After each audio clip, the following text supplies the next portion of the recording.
আসসালামু আলাইকুম রহমতুল্লাহি ওবারাকাতুহু। কোরআনের ভাষা অনুযায়ী মুমিন কারা? আল্লাহ রাব্বুল আলামিন সূরা আনফালের ২ নম্বর আয়াতে বলেন, ইন্নামাল মুমিনুনা আল্লাযীনা ইযা যুকিরাল্লাহু ওয়াজিলাত কুলুবুহুম। মুমিন তো শুধু তারাই যাদের সামনে আল্লাহর নাম স্মরণ করা হয় তখন তাদের হৃদয়গুলো কেঁপে ওঠে।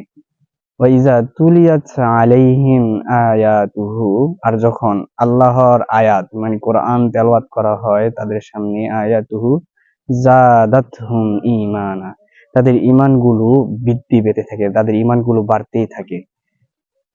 জাদাতহুম ঈমানা, আর ওয়া আলা রাব্বিহিম ইয়াতাওয়াক্কালুন, তাদের ঈমানগুলো বৃদ্ধি পেতে থাকে। আর ওয়া আলা রাব্বিহিম ইয়াতাওয়াক্কালুন, আর তারা আল্লাহর উপর বিশ্বাস করতে থাকে, তাওয়াক্কুল করতে থাকে, আল্লাহর উপরেই তাওয়াক্কুল করে। ওয়া আলা রাব্বিহিম ইয়াতাওয়াক্কালুন, অর্থাৎ মুমিন তো শুধু তারাই যখন আল্লাহর নাম তাদের সামনে স্মরণ করা হয় তাদের হৃদয়গুলো কেঁপে ওঠে, এবং যখন কোরআন তেলাওয়াত করা হয় তাদের ঈমান বৃদ্ধি পেতে থাকে।